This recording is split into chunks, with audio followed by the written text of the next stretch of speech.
everybody. It is March 22nd, 2013's weekly wrap-up, and let me get right into talking about the Advanced Voice course. So we're deep into female mix now, working on the female mix information, and if you've been on the website and you've been looking at the female information, you can see that what's different? What is it that's different between male mix and female mix? And the difference, like I'm always telling everybody about everything when it comes to developing your voice, is the understanding of the air pressure in that particular part of your range. The ladies have to do something a little more subtle. The guys have to deal with some very heavy pressure in relationship to their mix. So anyway, we're getting into this area where I'm really trying to fine-tune things. So ladies, those of you on the website that are following along, please continue on with this. You'll really see a difference in the smoothness and beauty in your voice as you do these exercises. And as far as the exercises are concerned, we are already up to 26. We actually released Step 25 and Step 26 in the Advanced Voice course, directly relating to female mix. Now, besides that, I'd like to also suggest to all of you on the website that you start looking around a little bit more. You know, I don't mention very often some of the extra things that we have on the website, like example the health clips. You know, dig around the site a little bit and take a look at all of that health information.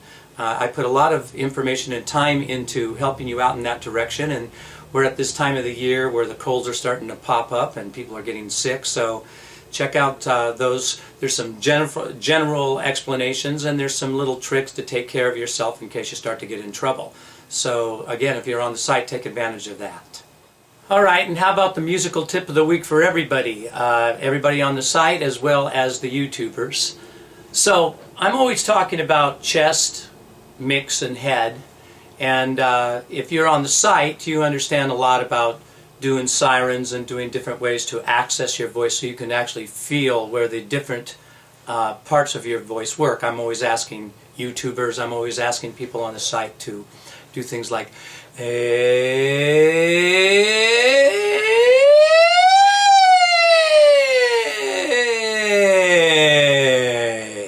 that's accessing your whole voice and sort of understanding what it feels like to feel the air pressures in the various different places.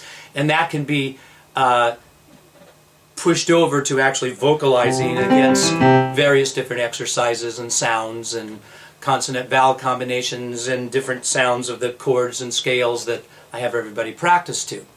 But to talk a little bit more about the technical side of this, what's actually going on is that the air is pushing up underneath the vocal folds, and when you're down in your chest voice, your vocal cords are long and thick. And as you start to move your range up, the vocal folds actually stretch, kind of like the lips of a balloon, and they thin out. And so they go from thicker to thinner on the full length of the vocal folds. And then a very interesting phenomenon happens at a certain point in time as the adjustment starts to be made. The cords dampen down and shorten up after they've thinned out as far as they can go. And the concept here is to understand that our vocal folds are like any other musical instrument. Just like a string on a guitar or a string in a piano, the lower notes are thicker and longer, and as the chords stretch and get longer, they get thinner, and by getting thinner, the pitches rise in sound. Now, there is one kind of different backwards thing in a way if you wanted to look at it that way, and that is that, like I'm saying, strings in a piano are long and thick. Okay, and so are your vocal folds down on the low notes. As your vocal folds stretch, they get even longer, but they're getting longer but thinner with compression at the same time, and when that happens, the pitch still goes higher. But it only goes up to a certain point in your range, and then adjustments have to be made. And where the chords shorten up in the different places is where the passagios or the bridges are in singing. And so there's specific places, if you're a bass, a baritone, alto, soprano, whatever your voice qualification is, as your vocal folds are stretching and then dampening down, there's specific places along the notes in the range of your voice is where you need to make these specific adjustments. And It's very easy to find that even if you don't know much about music. That's simply where your voice cracks and breaks. Those are the places where you need to fix and need to understand. So when I'm talking about chest voice and head voice and mix, I'm talking about an adjustment of vocal cords, a vocal cord adjustment of going from thicker to thinner to shorter and vice versa as you're going down. And we access that through various exercises and sounds to learn how we can work our way through that. So a little bit of information about how the voice really works there. There is your vocal tip of the week, and I hope all of you YouTubers, you can see it's really easy now just to hit that little click sign there. Please become a subscriber. Come on over to the site and learn a lot more about it.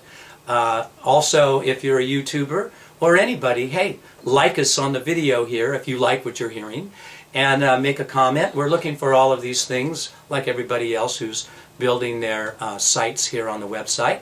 But I keep on wanting you to understand, and I'm trying with everything that I've got in me to be the real deal for you.